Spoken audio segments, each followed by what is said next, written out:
நம்முடைய பரலோக யாத்திரைக்கான நல்ல அனுபவங்களை கற்றுக்கொள்ளத்தக்கதாக இஸ்ரவேலரின் யாத்திரையை நாம் படித்து வருகிறோம்.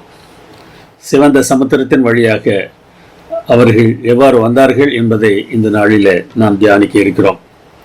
கோசேன் நாட்டிலிருந்து அவர்கள் கிளம்பினது முதல் மோசையின் பாடல் வரை நிகழ்ந்த நிகழ்வுகள் ஒவ்வொன்றும் சிலிர்ப்பூட்டுகிற அற்புதங்களாக இருக்கின்றன. ஆனாலும் கிறிஸ்து நமக்காக சிலுவையில் செய்திருப்பதற்கு இவை ஈடானவை அல்ல. யாத்திராகும் அனுபவமானது கிறிஸ்து பின்னால் செய்ய இருந்ததை முன்னுரைக்கிற வெறும் அடையாளமாக மட்டுமே இருந்தது. நம்முடைய அன்றாட வாழ்க்கையில் தேவன் செய்து வருகிற நன்மைகளை நாம் எவ்வளவு தூரம் நினைவில் வைத்திருக்கிறோம் என்பதை நாம் யோசித்து பார்க்க வேண்டும். ஜெபம் பண்ணுவோம். ஒரு பிரச்சனையை எப்படி சமாளிக்கப் போகிறோம் என்று நினைத்த சமயங்களிலெல்லாம் எங்களோடு இருந்து எங்களுக்கு எல்லாவற்றையும் நன்மையாக முடித்து தந்த தேவனே, இந்த நாளிலும் இஸ்ரவேலருக்கு எவ்வளவு பெரிய நன்மையை நீர் செய்திருக்கிறீர் என்பதை நாங்கள் புரிந்து கொள்ளவும், எங்களுக்கும் அப்படி செய்வீர் என்பதை எப்பொழுதும் நாங்கள் மனதில் வைத்திருக்கவும் எங்களுக்கு உதவி செய்ய வேண்டுமாய் எங்கள் அருமைநாதர் இயேசு நாமத்தில் வேண்டுகிறோம், பரமபிதாவே, ஆமேன். 19ஆம் நூற்றாண்டில் ஸ்காட்லாண்டில் இருந்த ஜான் ஜி பேட்டன் என்பவர் நியூ ஹெப்ரைட்ஸ் என்கிற தீவு பகுதிக்கு ஊழியத்திற்காக சென்றார். அந்த தீவு பகுதிகளை இப்பொழுது வனுவது என்று அழைக்கிறார்கள்.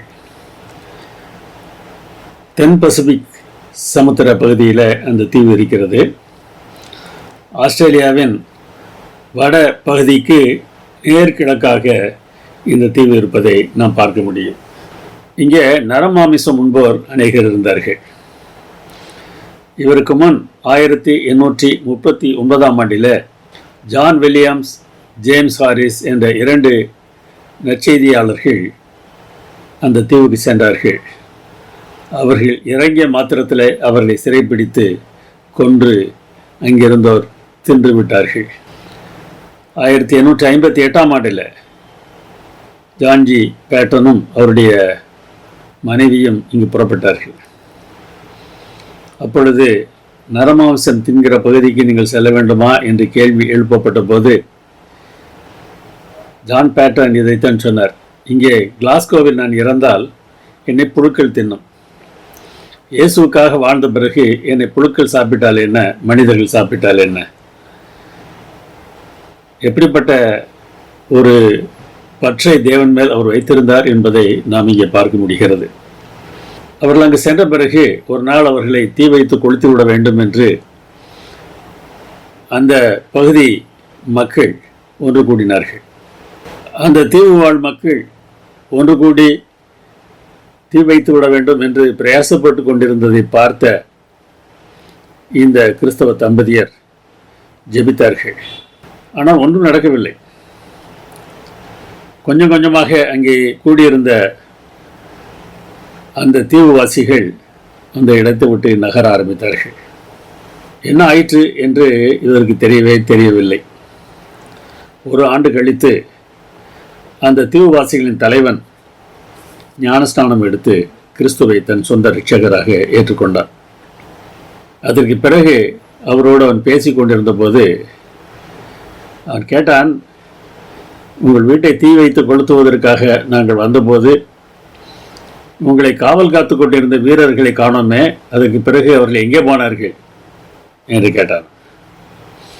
வீரர்களா என்று ஆச்சரியத்தோடு தேவ ஊழியக்காரன் கேட்டபோது அந்த தலைவன் சொன்னான்: ஆமாம், பிரகாசமான வெள்ளை ஆடை அணிந்த அநேகர் உங்கள் வீட்டை சுற்றிலும் பட்டயத்தோடு நின்று கொண்டிருந்தார்கள். அதை பார்த்து பயந்ததால் தான் நாங்கள் உங்களை ஒன்று செய்யாமல் விட்டு சென்று விட்டோம் என்று சொன்னார்களாம். இதற்கு முன்னால் சென்ற 2 ஊழியக்காரர்களை அவர்கள் கொன்று தின்ற போதிலும் இவரை அழிக்க முடியவில்லை. அவர்கள் கெட்டவர்கள் என்றோ இவர் நல்லவர் என்றோ நான் சொல்ல வரவில்லை. அவர் சொன்னது போல மரணம் எப்படி நேரிட்டாலும் இயேசு வரும்போது நாம் உயிரோடு எழும்பப் போகிறோம் என்பதனால் இந்த மரணத்தை பார்த்து கிறிஸ்தவர்கள் பயப்பட தேவையே இல்லை. இந்த உலகத்தில் நம்முடைய கஷ்டங்கள், பிரச்சனைகள் எப்படி இருந்தாலும் தேவன் எப்படிப்பட்டவர் என்பதை அந்த சூழ்நிலையிலும் நாம் சாட்சியாக சொல்லுகிற பிள்ளைகளாக இருக்க வேண்டும் என்பதுதான் மிகவும் மிகவும் முக்கியம். இந்த உலக வாழ்க்கை தான் முக்கியம் என்று நினைத்தால் நாம் அப்படி இருப்பதற்கு வாய்ப்பு இல்லை. தேவன் என்ன செய்தாலும் நன்மையே என்று நம்புவதுதான் விசுவாசம். அந்த விசுவாசம் இஸ்ரவேலருக்கு இருந்ததா என்று ஒரு கேள்வியை நாம் கேட்டால், பல சமயங்களில் அவர்கள் தோற்று போயிருக்கிறார்கள் என்பதுதான் உண்மை. இஸ்ரவேலர் மாத்திரமல்ல, நாமும் கூட பல சமயங்களிலே தோற்று போய்த்தான் இருக்கிறோம். புறப்பட்டு போய் கர்த்தருக்கு ஆராதனை செய்யுங்கள் என்று பார்வோன் அவர்களை அனுப்பின போது அவர்கள் புறப்பட்டார்கள். ஆனாலும் வழியிலே அவர்களுக்கு அவிசுவாசம் பல வேதனைகளை தந்தது. ஆனாலும் தேவன் தாம் கொடுத்த வாக்குறுதிக்கு உண்மை உள்ளவராக இருந்தார். எந்த சூழ்நிலையிலும் நாம் அவரை நம்பலாம் என்பதுதான் உண்மை. அப்படி போகும்படி சொன்ன பார்வோன் ஒரு வினோதமான வேண்டுகோள் ஒன்றை வைத்தான். ஏன் அப்படி சொன்னான் என்பதை நாம் யோசித்து பார்க்க வேண்டும். ராத்திரியிலேயே மோசையும் ஆரோனையும் அவன் அழைத்து விடுகிறான்.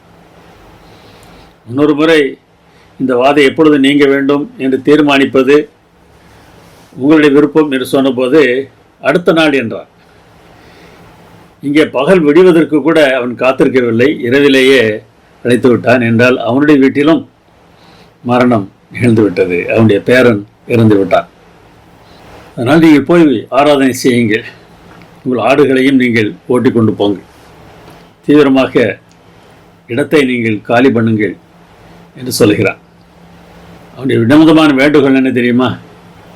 என்னையும் ஆசீர்வதியுங்கள் என்கிறான். ஆசீர்வாதம் கர்த்தரிடத்திலிருந்து தான் வர முடியும் என்பதை அவன் புரிந்திருக்கிறான்.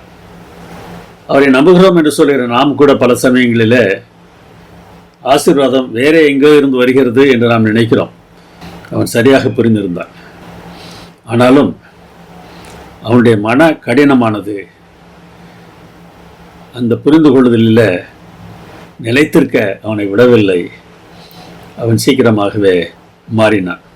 எகிப்தியர் கூட அவர்களை அங்கிருந்து அனுப்புவதில் மிக தீவிரமாக இருந்தார்கள். எல்லோரும் சாகிறோம், சீக்கிரமாக போங்க. அது மாத்திரமல்ல, இவர்கள் கேட்ட வெள்ளியுடைமை, பொன்னுடைமை, ஆடை எல்லாவற்றையும் கொடுத்து அவர்களை அனுப்பிவிடுவதற்கு தீவிரமாக இருந்தார்கள். இவ்வளவு காலம் பார்வோன் அவர்களை கொள்ளையிட்டதில் இந்த மக்களும் சேர்ந்திருக்கிறார்கள் என்பது தெரிகிறது. எனவே தான் பார்வோனுடைய மக்களிடத்திலிருந்து வெள்ளியையும் பொன்னையும் வாங்கி அவர்களை கொள்ளையிடுமாறு ஆண்டவர் சொல்கிறார். இவர்கள் கேட்டதையெல்லாம் அவர்கள் கொடுத்தார்கள். வாதைகளுக்கு பார்வோன் மட்டுமே காரணம் என்று நாம் சொல்ல முடியாது. இவர்களும் இஸ்ரவேலரை ஒழுங்காக நடத்தவில்லை என்பது இங்கே தெளிவாகிறது. தேவனை புரிந்து கொள்ளாமல் நாம் தேவனை தேடுகிறோமா என்கிற கேள்வியை நாம் கேட்டு பார்க்க வேண்டும். கிறிஸ்துவை நம்புகிறோம் என்று சொல்லுவவர்கள் கூட அவ்வாறு இருப்பதற்கு வாய்ப்பு இருக்கிறது. தேவனை புரிந்து கொள்ளவில்லை என்றால் நாம் திருந்துவது கூட ஒரு கடினமான செயலாக மாறிவிடுகிறது. இயேசுவுக்கு முத்தமிட்டு அவரை யூதாஸ் காரியோத் காட்டி கொடுத்தான். ஆனால் அது தவறு என்று அவன் புரிந்து கொண்ட போது அவனால் மனம் திருந்தி இயேசுவிடத்தில் வர முடியவில்லை. இயேசுவின் அன்பை அவன் இனமும் புரிந்து கொள்ளவில்லை. இன்றைக்கு நம்முடைய பிரச்சனை கூட அதுதான். தேவன் எந்த அளவுக்கு நம்மிடத்தில் அன்பாக இருக்கிறார் என்பதை பல சமயங்களில் நாம் புரிந்து கொள்வதில்லை. இந்த நிலையில் நாம் இருந்தாலும் அவரிடம் வந்தால் அவர் ஏற்றுக்கொள்வார் என்பதை நாமும் பல சமயங்களில் புரிந்து கொள்ள தவறிவிடுகிறோம். யூதாஸ் காரியோத் அதை புரிந்து கொள்ள தவறியதினாலே அவன் நாண்டு கொண்டு செத்தான் என்று வேதாகமம் சொல்கிறது. என்னை ஆசீர்வதியுங்கள் என்று பார்வோன் கேட்டானே தவிர தேவனுடைய அன்பை அவன் புரிந்து கொண்டதாக தெரியவில்லை. நாம் யார் என்பதையும் நாம் புரிந்திருக்க வேண்டும். நம்முடைய வேலை என்ன என்பதையும் நாம் புரிந்திருக்க வேண்டும். முதல் பேர் அனைத்தையும் பரிசுத்தப்படுத்துவதில் நாம் யார், நம்முடைய வேலை என்ன என்பதை தேவன் சுட்டிக்காட்டுகிறார். முதற் பேர் அனைத்தும் என்னுடையது, அதனால் எனக்கு இனி பரிசுத்தப்படுத்து என்று ஆண்டவர் கூறினார். எகிப்தியரின் முதற்பேர்கள் அனைத்தும் கொல்லப்பட்டன. இஸ்ரவேலரின் முதற்பேர் எதுவும் சாகவில்லை. எனவே அது மிருகமாக இருந்தாலும் மனித குழந்தையாக இருந்தாலும் எல்லாரும் எனக்கு சொந்தமானவர்கள், அவர்களை பரிசுத்தப்படுத்து என்று ஆண்டவர் சொன்னார். பரிசுத்தப்படுத்து என்றால் என்ன அர்த்தம்? அநேக சமயங்களிலே பரிசுத்தம் என்பது பாவம் என்பதற்கான எதிர்ச்சொல் என்று மக்கள் நினைக்கிறார்கள். பாவம் என்பதற்கு எதிர்ச்சொல் சொல்லுங்கள் என்றால் பரிசுத்தம் என்றுதான் சொல்கிறார்கள். இல்லை, பாவத்தை நாம் சரியாக புரிந்து கொள்ளவில்லை. பாவம் என்பதற்கான எதிர்ச்சொல் அன்பு. நியாயப்பிரமாணத்தை மீறுகிறது பாவம், நியாயப்பிரமாணத்தை நிறைவேற்றுகிறது அன்பு என்று வேதாகமம் சொல்கிறது. எனவே பாவத்திற்கு எதிர்ப்பதம் அன்புதானே தவிர பரிசுத்தம் இல்லை. பரிசுத்தமாக்கு, பரிசுத்தப்படுத்து என்றால் பாவம் இல்லாமல் ஆக்கு என்று அர்த்தமில்லை. ஆதியாகமம் 2:3 இவ்வாறு வாசிக்கிறோம், தேவன் 7ஆம் நாளை ஆசீர்வதித்து அதை பரிசுத்தமாக்கினார். அப்பொழுது பூமியிலே பாவமே இல்லை. முதல் 6 நாட்களும் பாவமான நாட்கள், 7ஆம் நாள் மாத்திரம் பாவம் இல்லாத நாள் என்ற அர்த்தம் இல்லை. அந்த நாளை தேவன் தமக்கென்று பிரித்து எடுத்துக்கொண்டார். அது அவருக்கு சொந்தமானது. எனவே பரிசுத்தம் என்பது தேவனுக்கு என்று பிரித்து எடுக்கப்பட்டவை, அது தேவனுக்கு சொந்தமானவை. இறுதி வாதையின் போது இஸ்ரவேலின் முதற்பேர் அனைத்தும் தேவ கிருபையால் பாதுகாக்கப்பட்டதால் அவர்கள் தேவனுக்கு சொந்தமானவர்களாக, தேவனுடைய உடைமை பொருளாக மாறினார்கள். அவர்கள் இப்பொழுது தேவனுக்கு அடிமைகள். எனவே தேவன் என்ன சொல்லுகிறாரோ அதன்படி அவர்கள் செய்ய வேண்டும். தேவன் சொற்படி நடக்கிற எல்லோரும் முதற்பேரானவர்கள்.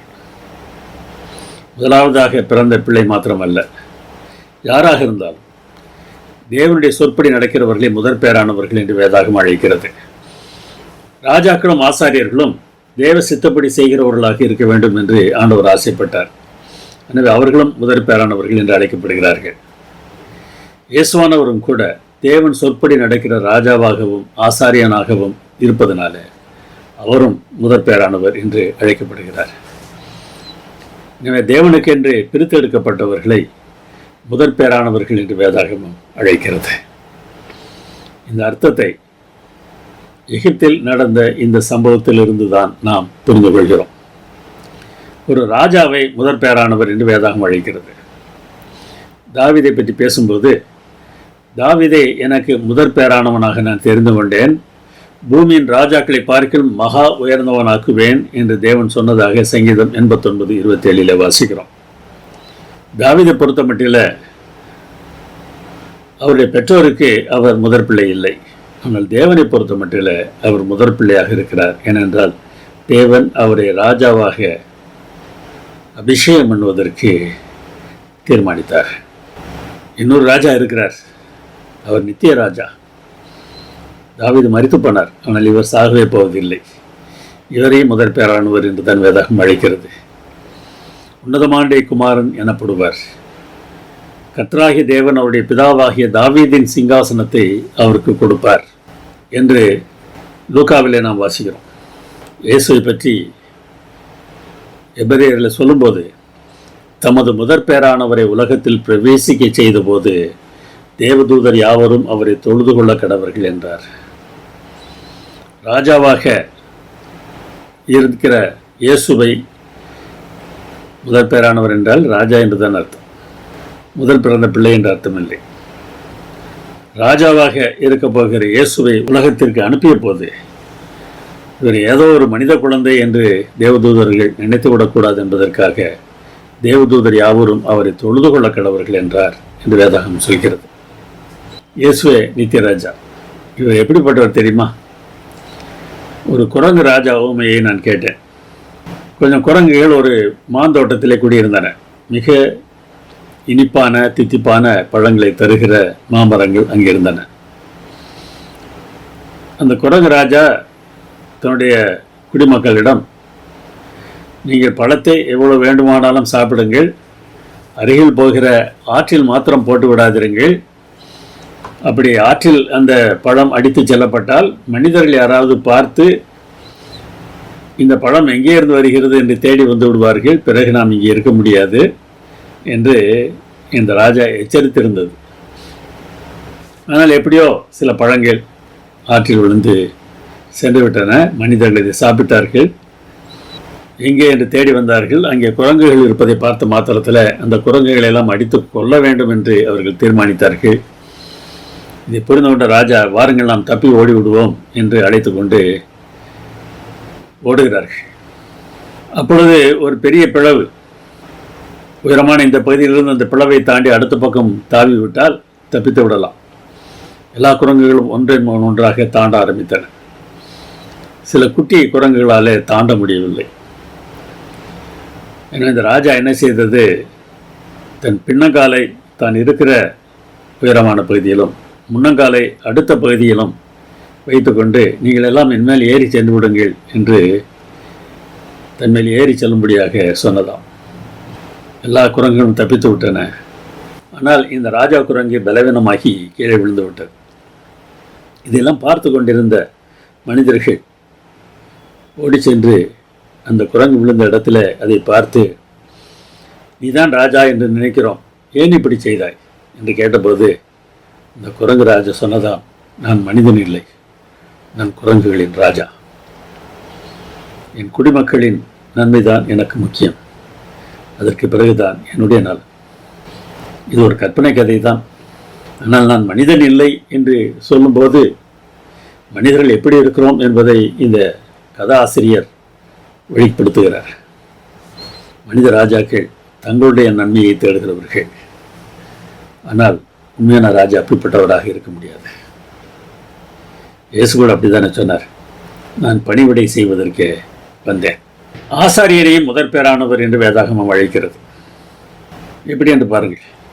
இஸ்ரவேல் புத்திரரில் முதற் பிள்ளைகள் தேவனுக்கு என்று தத்தம் செய்யப்பட்டவர்களாக இருக்க வேண்டும். ஆண்டவர் சொன்னார், முதற் பிள்ளைகளை நீங்கள் வைத்துக் கொள்ளுங்கள், அதற்கு பதிலாக லேவியரை நான் எனக்கு எடுத்துக்கொள்கிறேன், அவர்கள் என்னுடையவர்களாக இருக்கட்டும். எனவே லேவியர்கள் முதற் பேரானவர்களாக மாறுகிறார்கள். அதற்கு பிறகு பிறக்கிற முதற் பிள்ளையை அவர்கள் மீட்டுக்கொள்ள வேண்டும். எனவே முதற் பேரானவர்கள் ஆசாரியர்களாக இருந்தார்கள்.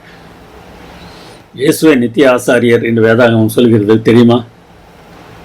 இயேசு மெல்கிசேதேக்கின் முறைமையின்படியே நித்திய பிரதான ஆசாரியராய் நமக்காக அந்த திரைக்குள் பிரவேசித்திருக்கிறார். ஆம், இயேசு ஆசாரியர். எனவே அவரை முதற் பேரானவர் என்று வேதாகமம் அழைக்கிறது.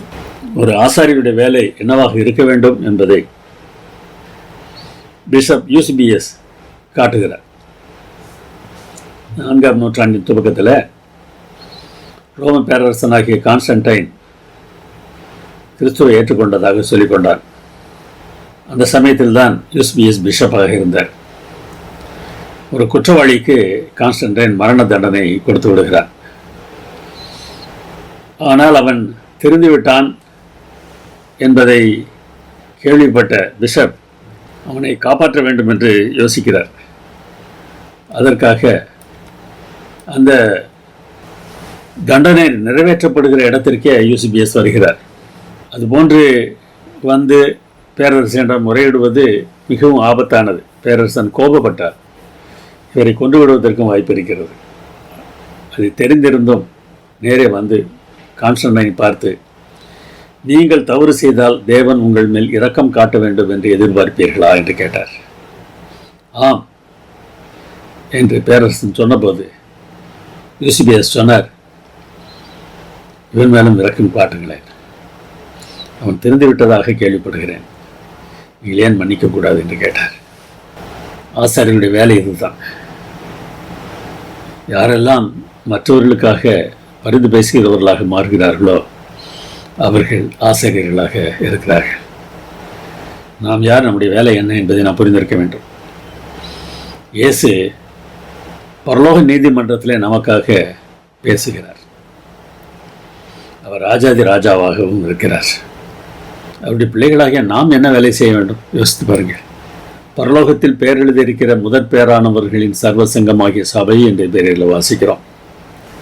தேவனுடைய சபையில் இருக்கிறவர்கள் முதற் பேரானவர்கள் என்று இந்த வசனம் சொல்கிறது. ஆசாரியர்களாக நான் வேலை செய்ய வேண்டும். என்ன வேலை செய்ய வேண்டுமாம்? புறஜாதியாராகிய பலி தேவனுக்கு பிரியமான பலியாகும்படிக்கு நான் ஆசாரியனாய் இருக்கிறேன் என்று பவுல் எழுதுகிறார்.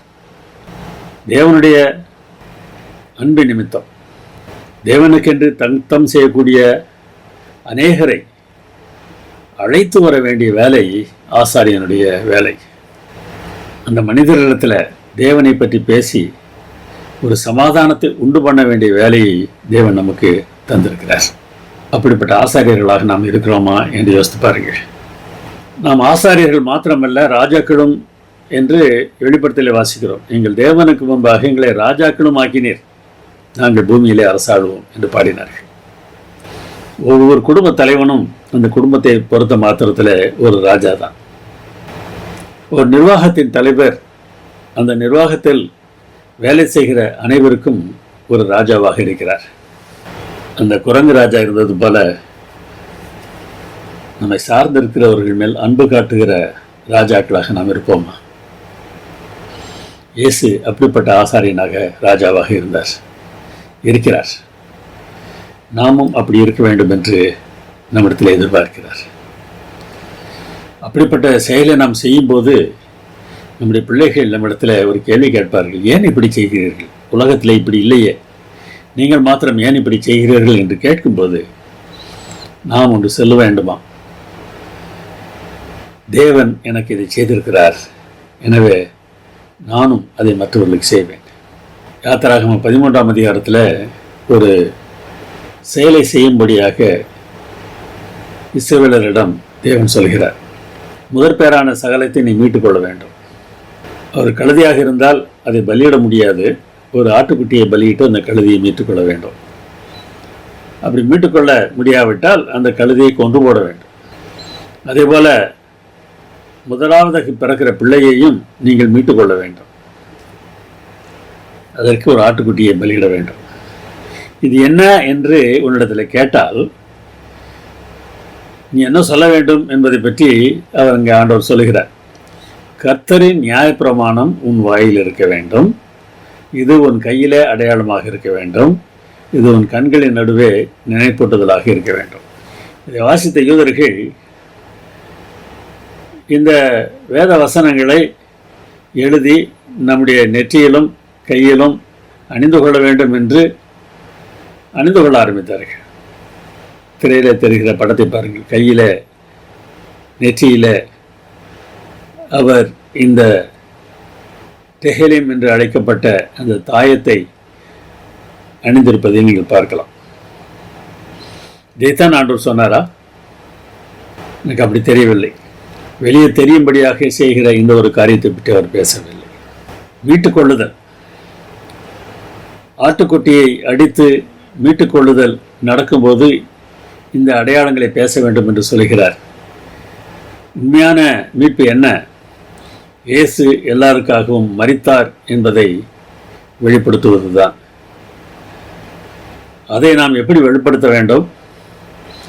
நம்முடைய சொல்லிலும் மனதிலும் செயலிலும் நாம் வெளிப்படுத்த வேண்டும்.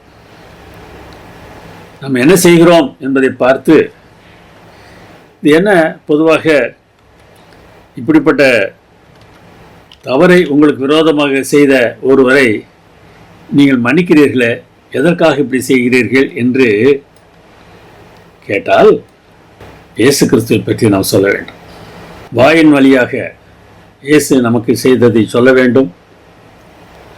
நம்முடைய மனதில் அவர்களை மன்னிக்கிற தன்மை காணப்பட வேண்டும். அப்பொழுதுதான் இருதயத்தின் நிறைவினால் வாய் பேசும். நம்முடைய செயல்களும் அப்படிப்பட்டதாக இருக்க வேண்டும். அதைத்தான் கையிலே அடையாளம் என்று ஆண்டவர் சொல்கிறார். இதையெல்லாம் நாம் செய்யாமல் வெறுமனே தாயத்தை அணிந்து கொண்டால் எந்த பிரயோஜனமும் இல்லை. ஓய்வு நாள் கூட அப்படிப்பட்டது தான். கிறிஸ்துவுக்குள் நமக்கு கிடைக்கக்கூடிய இளைப்பாறுதலை ஓய்வு நாளின் மூலமாக நாம் காட்டுகிறோம். அந்த இளைப்பாறுதல் இல்லாத ஓய்வு நாள் ஆசிரிப்பு இல்லை.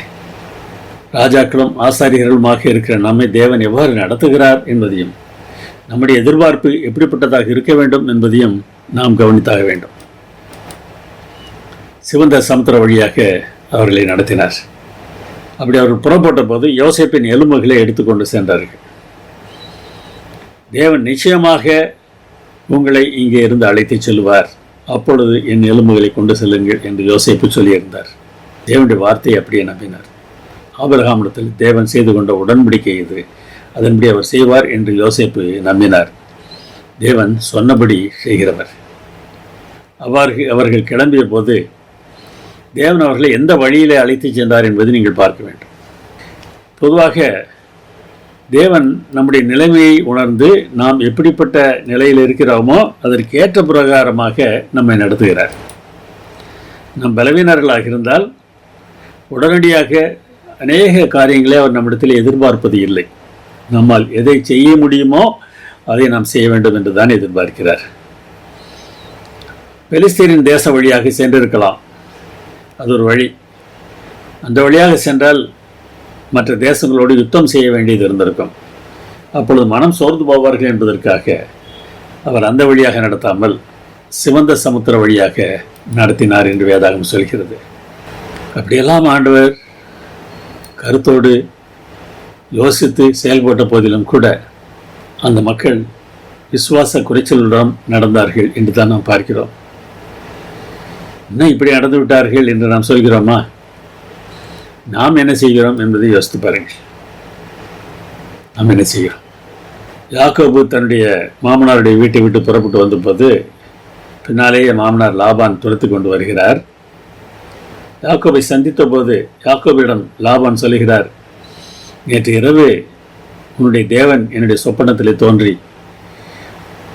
உனக்கு எந்த தீமையும் செய்து விடக்கூடாது என்று என்னை எச்சரித்திருக்கிறார் என்று சொல்கிறார். எப்படிப்பட்ட நடத்துதல்! இதற்கு பிறகு யாக்கோடைய பயம் போயிருந்திருக்க வேண்டும். ஆனால் அடுத்து அண்ணன் ஏசாவை சந்திக்கப் போகிறார். அவர் என்னவெல்லாம் செய்கிறார் என்பதை ஆதியாகமத்தில் வாசித்து பாருங்கள். ஏசாவை சமாதானப்படுத்த வேண்டும், ஏசாவிடத்திலிருந்து தன் குடும்பத்தை தப்புவிக்க வேண்டும். அதற்காக அவர் செய்கிற ஏற்பாடுகள் இவர் தேவனை நம்பவில்லை என்பதை தான் காட்டுகிறது. லாபானை எச்சரித்த ஆண்டவரால் ஏசாவை எச்சரிக்க முடியாதா? அப்படி அவர் நம்பாமல் நடந்த போதிலும் யாக்கோபை தேவன் கைவிட்டு விடவில்லை. சில சமயங்களில் அவருடைய அன்பான பிள்ளைகள் கூட இப்படி தான் நடந்து விடுகிறார்கள். தேவன் யாக்கோபின் தேவன் என்று சொல்வதற்கு வெட்கப்படவில்லை என்று வேதாகமம் சொல்கிறது. அதனால் ஒருவேளை சில சமயங்களிலே இப்படி மனம் தளர்ந்து போய் தவறான தீர்மானங்களை நீங்கள் செய்திருந்தால் நீங்கள் சோர்ந்து போக வேண்டியதில்லை. தேவனிடம் சொல்லி மன்னிப்பு கேளுங்கள். தேவன் நிச்சயமாகவே உங்களை மன்னிப்பார். ஏனென்றால் தேவன் நல்லவர். சொல்லுவோமா? தேவன் நல்லவர். எல்லா காலங்களிலும் எல்லா சூழ்நிலைகளிலும் என்ன நேரிட்டாலும் தேவன் நல்லவர். நான் அதற்கு சாட்சி. விசுவாச குறைச்சலுடன் நாம் இருந்தால் அதற்கு பின் உதவி செய்யவே மாட்டாரா என்றால் செய்வார் என்றுதான் யாக்கோபின் அனுபவத்திலிருந்து நாம் கற்றுக்கொண்டோம். இஸ்ரவேலரின் அனுபவமும் அதைத்தான் நமக்கு கற்றுக் கொடுக்கிறது. விசுவாசத்தோடு முன்னேறி செல்லும்படியாக அவர்கள் அழைக்கிறார். அவர்களுக்கு விசுவாச குறைச்சல் இருந்தாலும் தேவன் அவர்களுக்கு என்ன செய்தார் என்பதை பாருங்கள். நீங்கள் பயப்படாதீர்கள். நீங்கள் இன்றைக்கு கர்த்தர் உங்களுக்கு செய்யும் ரட்சிப்பை நீங்கள் பாருங்கள். இன்றைக்கு நீங்கள் காண்கிற எகிப்தியரை இனி என்றைக்கும் காண மாட்டீர்கள். கர்த்தர் உங்களுக்காக யுத்தம் பண்ணுவார், நீங்கள் சும்மா இருப்பீர்கள் என்று சொன்னார். கர்த்தர் நமக்காக செயல்படுவார். தேவனுடைய வார்த்தையை நாம் நம்ப வேண்டும். இந்த வசனத்தின் அடிப்படையில் நமக்கு பிரச்சனை வரும்போதெல்லாம் நாம் ஒன்றும் செய்யக்கூடாது என்று அர்த்தமில்லை. இந்த சூழ்நிலையில் கர்த்தர் உங்களுக்காக யுத்தம் பண்ணுவார், நீங்கள் சும்மா இருங்கள் என்று சொன்னார். வேறு சில சூழ்நிலைகளில் நீங்கள் இதை செய்யுங்கள், அதை செய்யுங்கள், நான் உங்களோடு இருப்பேன் என்று சொல்கிறார். எனவே தேவனோடு பழகுகிற பழக்கம், தேவனோடு நெருங்கி பேசுகிற பழக்கம் நமக்கு உண்டாக வேண்டும். அதுதான் முக்கியம். அவர் என்ன சொல்கிறாரோ அதை அப்படியே கேட்டு நம்பி செயல்படுகிறவர்களாக நாம் இருக்க வேண்டும். நீங்கள் அமைதியாக இருங்கள் என்று அவர் சொல்லிவிட்டால் நாம் அமைதியாக இருக்க வேண்டியது தான். ஆண்டவர் பார்த்துக் கொள்வார். எகிப்தர் உங்களை பின்தொடர்ந்து வருவார்கள். ஆனால் அவனுடைய ரதங்கள், குதிரை வீரர் முதலாகிய எல்லாவற்றின் மூலமாக நான் மகிமைப்படுவேன். அப்பொழுது நானே கர்த்தர் என்பதை எகிப்தியர் அறிவார்கள் என்று சொன்னார். உங்கள் எதிரிகள் உங்களை துரத்தினார்கள் என்றார். ஆண்டவரிடத்தில் கேளுங்கள். நீ சும்மா இரு என்று சொன்னால் நீங்கள் சும்மா இருங்கள். தேவன் யார் என்பதை உங்கள் எதிரிகள் புரிந்து கொள்வார்கள். இது ஊழியத்திற்கான நல்லதொரு வாய்ப்பு. பல சமயங்களில் ஊழியம் என்றால் வாய் திறந்து பேசுவது என்று நாம் நினைத்துக் கொண்டிருக்கிறோம். இங்கே பிரசங்கம் எதுவும் நடக்கவில்லை. ஆனால் எகிப்தியரின் இராணுவத்தால் தேவன் மகிமைப்படுவதாக வேதாகம் சொல்கிறது. இந்த ஊழியம் எப்படி நடக்கிறது? தேவனுடைய செயல்பாட்டை எதிரிகள் பார்க்கிறார்கள். உங்களுடைய வாழ்க்கையிலும் அப்படி மற்றவர்கள் பார்க்க வேண்டும். அதற்கு நீங்கள் தேவனை நம்ப வேண்டும். தேவன் நடத்துகிற விதத்தை பாருங்கள். இஸ்ரவேலரை எகிப்தியர் துரத்தி கொண்டு வருகிறார்கள். இதில் போங்கள் என்று சொல்லிவிட்டான் பார்வோன். இப்பொழுது நாம் தவறு செய்து விட்டோம் என்று நினைத்து கொண்டு அவர்களை பிடித்து கொண்டு வர வேண்டும் என்று படையோடு வருகிறான். முன்னாலே அவர்களை நடத்தி சென்ற தேவதூதனானவர் இப்பொழுது விலகி அவர்களுக்கு பின்னாக நடந்தார். அவர்களுக்கு முன்பாக சென்ற மேகஸ்தம்பமும் இப்பொழுது விலகி அவர்களுக்கு பின்னாக வந்தது. எகிப்தியரின் சேனையும் இஸ்ரவேலரின் சேனையும் ஒன்றோடு ஒன்று சேராதபடிக்கு இரவு முழுவதும் அந்த ஸ்தம்பம் அவர்களுக்கு இடையே இருந்தது. எகிப்தியருக்கு அது இருட்டாக இருந்தது. இஸ்ரவேலருக்கோ அது இரவை வெளிச்சமாக்கிற்று. ஒன்று தெரியுமா? தேவனை நாம் நம்பி கீழ்ப்படிந்தால் நமக்கும் இவ்வாறு நடக்கும். உங்கள் எதிரிகளால் உங்களை ஒன்றும் செய்ய முடியாது. உங்களுக்கும் அவர்களுக்கும் நடுவே இந்த தேவன் இருந்து உங்களை பாதுகாப்பார். அதுக்கு செய்ய வேண்டியதெல்லாம் ஒன்றுதான். நான் என்ன செய்ய வேண்டும் ஆண்டவரே என்று ஆண்டவரிடத்தில் கேட்டு அவர் என்ன செய்ய சொல்லுகிறாரோ அதை நாம் செய்ய வேண்டும். அதற்கு பிறகு இஸ்ரவேலர்கள் கடலின் வழியாக நடந்தார்கள். மோசே தன் கோலை நீட்டினார். கடல் இரண்டாக பிளந்தது. அதன் வழியாக வெட்டாந்தரையிலே அவர்கள் நடந்து போனார்கள். வலதுபுறத்திலும் இடதுபுறத்திலும் ஜலம் மதில் போல நின்றது. என்னுடைய மூத்த மகன் வேதாகமத்தை வாசிக்க ஆரம்பித்த போது யாத்திராகம புத்தகத்தில் தான் துவங்கினான். இந்த பகுதி வந்தபோது ஒரு கேள்வி கேட்டான். அப்பா, இந்த தொலைக்காட்சிகளிலே கடலை காட்டும்போது கடலிலே மேடு பள்ளங்கள் இருப்பதாகவும் மலைகள் இருப்பதாகவும் சொல்லுகிறார்களே, செங்கடலிலே அப்படி எதுவும் இருக்காதா? மேடு பள்ளமாக இருந்ததென்றால் அவர்கள் எப்படி அதன் வழியாக நடந்து சென்றிருப்பார்கள் என்று என்னிடத்தில் கேட்டான். எனக்கு பதில் தெரியவில்லை. இந்த கேள்வியே எனக்கு எழும்பவில்லை மகனே, நீ தான் வாசித்து பாருன்னு வாசித்து கண்டுபிடியேன் என்று சொன்னேன். அடுத்த நாள் அந்த கேள்விக்கான பதிலோடு என்னிடம் வந்தான். அப்பா, 15ஆம் அதிகாரத்தில் பதில் இருக்கிறது என்றான். 8ஆம் வசனத்தை வாசித்து காண்பித்தான். வெள்ளம் குவியலாக நிமிர்ந்து நின்றது. ஆழமான ஜலம் நடுக்கடலிலே உறைந்து போயிற்று. 2 பக்கமும் குவியலாக நின்றது. ஆழமான பகுதி குறைந்து போயிற்று. எனவே மேடு பள்ளங்கள் அங்கே இருந்திருக்க வாய்ப்பு இல்லை என்று சொன்னான். கர்த்தருக்கு ஸ்தோத்திரம். நம்முடைய உள்ளத்தில் எழும்புகிற கேள்விகளுக்கெல்லாம் தேவன் வேதாகமத்தில் பதிலை வைத்திருக்கிறார். விடிய போகிற நேரத்தில் அந்த மேகஸ்தம்பத்திலிருந்து தேவன் எகிப்தியரை பார்த்தார். அவருடைய சேனையை கலங்கடித்தார் என்று வேதாகமம் சொல்கிறது. நீங்களும் செயல்பட்டு பாருங்கள். நம்முடைய பிரச்சனை எதுவாக இருந்தாலும் தேவன் இவ்வாறு செயல்படுவார் என்று நம்பி அவரிடம் ஆலோசனை கேட்க நாம் ஆயத்தமாக இருக்க வேண்டும். நம்மால் முடிகிறதா? நீங்கள் செய்து பாருங்கள். உங்கள் வாழ்க்கையிலும் அற்புதத்தை பார்ப்பீர்கள். தேவன் சொற்படி நடக்கும்போது எதிரிகள் நிலைமை என்ன ஆகும் என்பதை 25ஆம் வசனம் சொல்கிறது. ரதங்களின் உருளைகள் கலன்று போயின. ரதங்களை வருத்தத்தோடு தள்ளி செல்ல வேண்டியது ஏற்பட்டது. நாம் ஓடிவிடுவோம், தப்பி விடுவோம், கர்த்தர் அவர்களுக்காக யுத்தம் செய்கிறார் என்று கத்தினார்கள். ஆனால் முடியவில்லை. எல்லோரும் அழிந்து போனார்கள். இந்த மகத்தான கிரியையை இஸ்ரவேலர் கண்டபோது அவர்கள் விசுவாசம் வைத்தார்கள் என்று யாத்திராகமம் 14:31 சொல்கிறது. காணாததை நம்புவதுதான் நம்பிக்கை, விசுவாசம் என்றெல்லாம் நாம் பொதுவாக சொல்லி பழகி இருக்கிறோம்.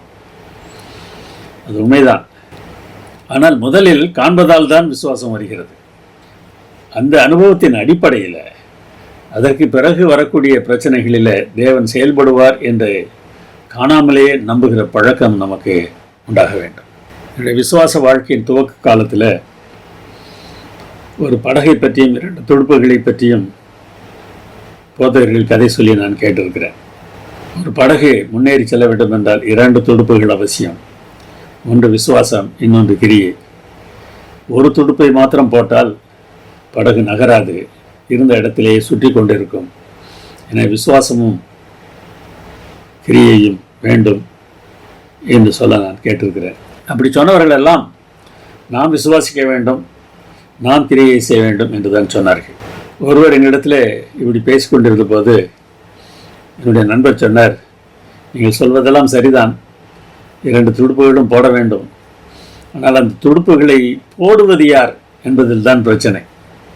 நீங்கள் அந்த துடுப்புகளை போட வேண்டும் என்று சொல்கிறீர்கள். இல்லை, தேவன் செய்வார் என்று வேதாகம் சொல்கிறது. விசுவாசத்தை துவக்குகிறவரும் முடிக்கிறவரும் அவரே.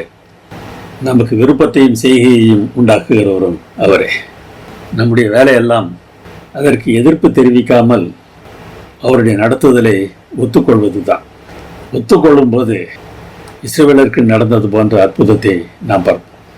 இயேசு ஒரு மனிதனாக வந்ததன் மூலமாக மரணத்துக்கு அதிகாரியாகி பிசாசானவனை தமது மரணத்தினாலே அழிக்கும்படி அவர் வந்தார் என்று வேதாகம் சொல்கிறது. அந்த மரணத்தை பார்த்து நாம் பயப்பட வேண்டிய அவசியம் இல்லை. எந்த பிரச்சனையாக இருந்தாலும் அதை பார்த்து நாம் பயப்பட வேண்டிய அவசியம் இல்லை.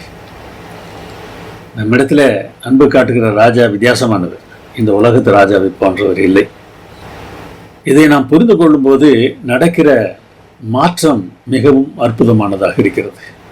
தூதர்களுக்கு கூட சாத்தானின் வார்த்தைகளில் ஓரளவுக்கு நம்பிக்கை இருந்தது போல நமக்கு தெரிகிறது.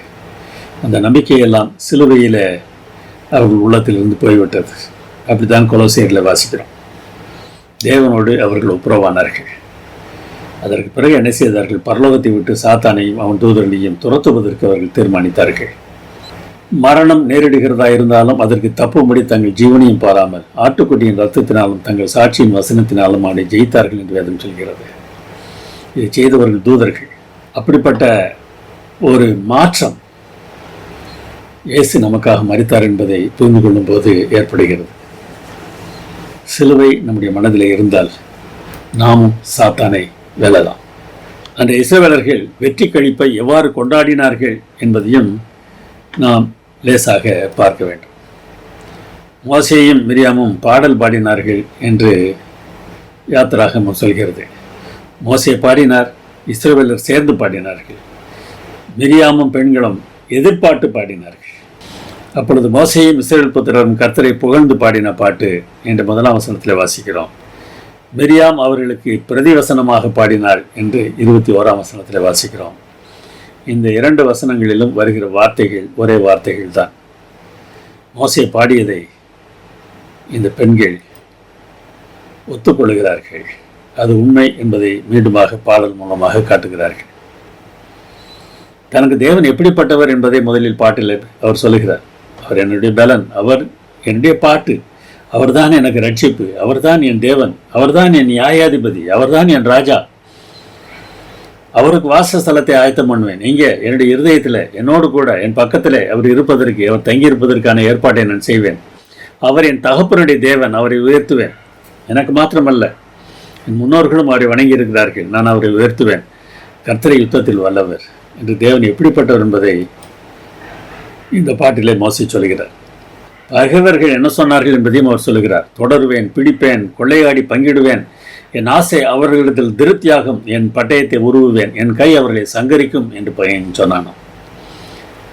நாளையே போய் எல்லாரையும் பிடிச்சிருவேன் அப்படின்னு சொல்லிட்டு தான் பார்வன் வந்தான். ஆனால் என்ன அடைஞ்சிச்சு? அந்த பகைவர் மேல் தேவன் வெற்றி பெற்றார். கர்த்தர் மகிமையாய் வெற்றி சிறந்தார். எல்லாரும் பார்க்கக்கூடிய அளவுக்கு மகிமையாயினா வெளிச்சமாய் தூர தேசங்களில் இருந்தவர்கள் கூட அந்த செய்தியை கேள்விப்பட்டார்கள். குதிரையையும் குதிரை வீரனையும் கடலிலே தள்ளினார். பார்வோனின் ரதங்களையும் அவன் சேனைகளையும் சமுத்திரத்திலே தள்ளிவிட்டார். அவனுடைய பிரதான அதிபதிகள் அமிழ்ந்து போனார்கள். கல்லை போல ஆழங்களில் அமிழ்ந்து போனார்கள். அவருடைய வலதுகரம் பகைஞனை நொறுக்கிவிட்டது. தம்முடைய முக்கியத்தின் மகத்துவத்தினாலே நிர்மூலமாக்கினார். தேவன் முக்கியமானவர் என்பதை நம்முடைய வாழ்க்கையில் நாம் உணரும்போது நம்முடைய பகைவர்களுக்கு இப்படிப்பட்ட அழிவு ஏற்படும். இந்த தேவனுக்கு ஒப்பானவர் யாரும் இல்லை. அவர் சுவாசம் விட்டார், ஜலம் குவிந்தது, வெள்ளம் குவியலாக நிமிர்ந்து நின்றது, இரண்டு பக்கம் மதில் போல் நின்றது, ஆழமான ஜலம் நடுக்கடலிலே உறைந்து போயிற்று. காற்றை வீச பண்ணினார், கடல் அவர்களை மூடிக்கொண்டது, ஈயம் போல அமிழ்ந்து போனார்கள். ஈயமானது அடர்த்தி மிகுந்த ஒரு உலோகம். வலது கரத்தை நீட்டினார், பூமி அவர்களை விழுங்கி போட்டது. வானம், தண்ணீர், பூமி எல்லாம் அவர்களுக்கு எதிராக நின்றது. இந்த தேவனுக்கு ஒப்பானவர் யார் இருக்கிறார்கள்? அவர் வித்தியாசமானவர். அவரை நாம் துதிக்கலாம். அவர் அற்புதங்களை செய்கிறவர். உங்களுடைய வாழ்க்கையில் தேவனுக்கு ஒப்பானவர் யார் என்கிற கேள்வி நீங்கள் கேட்டிருக்கிறீர்களா? தேவன் தம்முடைய மக்களுக்கு என்ன செய்வாராம்? நீர் மீட்டுக்கொண்ட இந்த ஜனங்களை உமது கிருபையினால் இழைத்து வந்தீர். உம்முடைய பரிசுத்த வாசஸ்தலத்துக்கு நேராக அவர்களை உமது பலத்தினாலே வழி நடத்தினீர். நீர் அவர்களை கொண்டு போய் கர்த்தராகிய தேவரீர் வாசம் பண்ணுகிறதற்கு நியமித்த ஸ்தானமாகிய உம்முடைய சுதந்திரத்தின் பருவதத்திலும் ஆண்டவராகிய தேவருடைய கரங்கள் ஸ்தாபித்த பரிசுத்த ஸ்தலத்திலும் அவர்களை நாட்டுவீர். எதிர்காலத்தில் நடக்கப் போகிறது அவர் சொல்கிறார். தேவன் குடியிருக்க போகிற எருசலேமுக்கு தேவன் அவர்களை அழைத்துச் செல்லப் போகிறார். பூமியில் இருந்த எருசலேம் பரலோக எருசலேமை சுட்டி காட்டுகிறது. நாம் அவரோடு குடியிருக்க போகிறோம். யாருடைய கட்டுப்பாட்டில் எல்லாம் இருக்கிறது என்பதை நாம் ஒரு காலம் மறந்துவிடக்கூடாது. இப்போது உலகத்தை ஆளுகிறவர்கள் தங்களுடைய கட்டுப்பாட்டில் தான் உலகம் இருக்கிறது என்று நினைத்துக் கொண்டிருக்கிறார்கள். அப்படியெல்லாம் இல்லை. அவர்தான் ராஜரீகம் பண்ணுகிறார். கர்த்தர் தான் ராஜரீகம் பண்ணுகிறார். எல்லா காலங்களிலும் அவர்தான் ராஜரீகம் பண்ணுகிறார். அவருடைய அனுமதியின் பேரில் தான் இவர்கள் செயல்படுகிறார்கள். தவறு செய்கிறார்கள் என்றால் அதற்கு ஏதாவது காரணம் இருக்கும். எனக்கு தெரியவில்லை என்பதற்காக நான் தேவனை கேள்வி கேட்க முடியாது. அந்த காலத்து ராஜாக்களை சொல்கிறார் பாருங்கள். பெலிஸ்தியா திகிலடையும், ஏதோம் கலங்கம், மோவாப் நடுங்குவார்கள், கானானின் குடிகள் கரைந்து போவார்கள். நீர் மீட்ட ஜனங்கள் கடந்து போகும் வரைக்கும் அவர்கள் உம்முடைய புயத்தின் மகத்துவத்தினால் கல்லை போல அசைவற்றிருப்பார்கள். அவர்களால் ஒன்றும் செய்ய முடியாது. இதை விட பெரிய வாக்குத்தத்தம் உங்களுக்கு என்ன வேண்டாம். தேவனை நீங்கள் நம்பினால் உங்களுடைய எதிரிகள் கல்லை போல அசைவற்று இருப்பார்கள். எதிர்பாட்டில் மிரியாமும் பெண்களும் இதைத்தான் பாடினார்கள். இதைத்தான் இந்த சரணத்துடன் தான் மோசே துவங்குகிறார். கர்த்தரை பாடுங்கள், அவர் மகிமையாய் வெற்றி சிறந்தார், குதிரையும் குதிரை வீரனையும் கடலிலே தள்ளினார். பின்னாலே ஒரு சங்கீதக்காரன் சொல்கிறார், பார்வோனையும் அவன் சேனைகளையும் சிவந்த சமுத்திரத்தில் கவிழ்த்து போட்டவரை துதியுங்கள், அவர் கிருபை என்றும் உள்ளது. இஸ்ரவேலருக்கு அது கிருபை, எகிப்தியருக்கு தண்டனை. சில சமயங்களில் வேதாகமத்தில் வருகிற தண்டனைகளை எல்லாம் பார்த்து தேவன் இப்படிப்பட்டவராக இருக்கிறாரே என்று சிலர் யோசிக்கிறார்கள். தேவனை தேடுகிறவர்களுக்கு அவர் எப்பொழுதும் கிருபை காட்டுகிறார். தேவனை எதிர்த்து நிற்கிறவர்களுக்கு தண்டனை கிடைக்கிறது. தேவனை எதிர்த்து நிற்கிறவர்களை நீங்கள் பாருங்கள், அவர்கள் மனிதர்களுக்கு இடைஞ்சல் பண்ணுகிறவர்களாக இருப்பார்கள். அவர்களுக்கு தான் ஆண்டவர் தண்டனைகளை கொடுக்கிறார். அவர்கள் யார் என்பதையும் அவர் வெளிப்படுத்தவும் செய்கிறார்.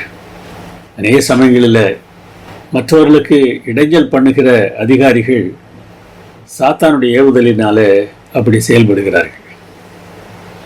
இயேசுவானவர் சிலுவையிலே அறையப்பட்ட போது இந்த சாத்தானின் கூட்டங்கள் அனைத்தையும் அவர் வெளியரங்கமான கோலமாக்கினார் என்று கொலோசியரில் வாசிக்கிறோம். அவருடைய முகமூடியை அவர் கிள்ளி தெரிந்தார். அவர்கள் யார் என்பதை அவர் வெளிப்படுத்தினார். சிலுவையில் இயேசு மரித்த போது இயேசுவை கொன்றுவிட்டோம் என்று சாத்தானும் அவனுடைய ஆட்களும் நினைத்திருக்கலாம். ஆனால் அது சாத்தானுக்கு அழிவு என்பதை சீக்கிரமே புரிந்து கொண்டார்கள். சிலுவையில் இயேசுவை அறைந்ததினால்தான் பரலோக தூதர்கள் அவனையும் அவனை சேர்ந்தவர்களையும் அங்கேயிருந்து வெளியே தள்ளினார்கள். நாமும் நம் பகைவர் மேல் வெற்றி பெறலாம். அதற்கு இயேசுவை போல நாமும் சிலுவையில் அறையப்பட வேண்டும். அப்படி நாம் சிலுவையில் அறையப்படும் போது நாம் யார் என்பது வெளிப்படும், தேவன் யார் என்பது வெளிப்படும், நமக்கு எதிராக இருக்கிறவர்கள் யார் என்பதும் வெளிப்படும். இஸ்ரவேலருக்கு வெற்றி கிடைத்தது போல நமக்கும் வெற்றி கிடைக்கும். செயல்படுகிறவர் தேவனாக இருப்பார். கிறிஸ்துவின் அன்பை நாம் யோசித்து பார்க்கும்போது தான் உள்ளத்தில் இருக்கக்கூடிய பகைமை மறந்து நட்பு உருவாகும். நாம் அப்படிப்பட்டவர்களாகத்தான் இருக்க வேண்டும். நம்மை எதிர்க்கிறவர்கள் அந்த அன்பை ஏற்றுக்கொள்ளவில்லை என்றால் அவர்களை தேவன் பார்த்துக் கொள்வார். 2ஆம் உலகப் போர் துவங்கி சில மாதங்கள் ஆயிற்று. பதுங்கு குழி யுத்தம் செய்து கொண்டிருந்தார்கள் ஜெர்மானியரும் ஆங்கிலேயரும். அதாவது பதுங்கு குழியிலே அவர்கள் இருப்பார்கள். மெதுவாக ஒருவர் எட்டி பார்ப்பார், எதிரி பக்கம் இருந்தும் யாராவது ஒருவர் எட்டி பார்ப்பார். முதலில் சுடுகிறவர் அடுத்தவரை கொண்டு விடுவார். பிறகு அவர்கள் பதுங்கு குழியிலே பதுங்கிக் கொள்வார்கள். இவ்வாறு பலர் கொலை செய்யப்பட்டார்கள். ஆனால் அவர்களை அடக்கம் செய்வதற்கு கூட வாய்ப்பு இல்லை. வெளியே அடக்கம் செய்வதற்கு என்று அந்த உடலை எடுத்து கொண்டு வந்தால் எதிரிகள் கொன்று விடுவார்கள். 1914ஆம் ஆண்டு தானே யுத்தம் துவங்கியது. டிசம்பர் மாதம் 25 வந்தது. ஜெர்மானிய வீரர்கள் சைலண்ட் நைட் என்கிற பாடலை ஜெர்மானிய மொழியில் பாடினார்கள். இதை கேட்டவுடனே ஆங்கிலேயருக்கு சும்மா இருக்க முடியவில்லை. அவர்களும் அந்த பாடலை ஆங்கிலத்தில் பாடினார்கள். கொஞ்ச நேரத்தில் 2 எதிர்குழுக்களும் அந்த பாடலை பாடிக்கொண்டிருந்தார்கள். அப்பொழுது அந்த குழியிலிருந்து அவர்கள் வெளியே வர ஆரம்பித்தார்கள். ஒருவரை ஒருவர் கட்டிப்பிடித்து பாடலை பாடினார்கள். டிசம்பர் 25 கிறிஸ்து பிறக்கவில்லை என்பது உண்மைதான். ஆனால் அப்படி தவறாக நம்பினவர்கள் அன்றைக்கு அந்த பாடலின் மூலமாக கிறிஸ்து தங்கள் உள்ளங்களில் பிறந்ததை பார்த்தார்கள். அவர்கள் எதிரிகள் என்பதை மறந்து விட்டார்கள். நாம் கிறிஸ்தவர்கள் என்கிற எண்ணம் மாத்திரமே அவர் மனதில் ஓங்கி இருந்தது. குழிகளில் இறந்து கிடந்தவர்களை வெளியே எடுத்து வந்து அடக்கம் செய்தார்கள். பரிசு பொருட்களை பரிமாறுதல் செய்து கொண்டார்கள். உணவுப் பொருட்களை கொடுத்தார்கள். ஏன் தொப்பி கூட பரிமாறிக்கொண்டார்களாம். அந்த நாளுக்கு பிறகு யுத்தம் மீண்டும் துவங்கிய போது அந்த கூட்டத்தாரில் பலர் ஒருவரை ஒருவர் கொல்வதற்கு மறுத்தார்கள். பகைமை கொல்லப்பட்டதினாலே மனிதரை கொள்வதற்கு அவர்களால் முடியவில்லை. அப்படிப்பட்ட மாற்றம் உடையவர்களாக முதற் பேரானவர்களாக நாம் மாற வேண்டும். நம் ராஜாக்கள், நம் ஆசாரியர்கள், மற்றவர்களுக்கு நன்மை செய்வதற்கு நம் ராஜாக்கள், மற்றவர்களை தேவன் நாம் நடத்துவதற்கு நம் ஆசாரியர்கள். அப்படிப்பட்ட ஒரு வாழ்க்கையை நாம் வாழ்வோமா? ஜெபம் பண்ணுவோம். இரக்கங்களில் ஐஸ்வர்யம் உள்ள எங்கள் நல்ல பிதாவே, எங்களை உடைய சமூகத்தில் ஒப்படைக்கிறோம். ஏற்றுக்கொள்ளும். எங்களை வித்தியாசமானவர்களாக மாற்றும். எங்கள் அருமையானவர் இயேசு நாமத்தில் வேண்டுகிறோம் பரமபிதாவே. ஆமென்.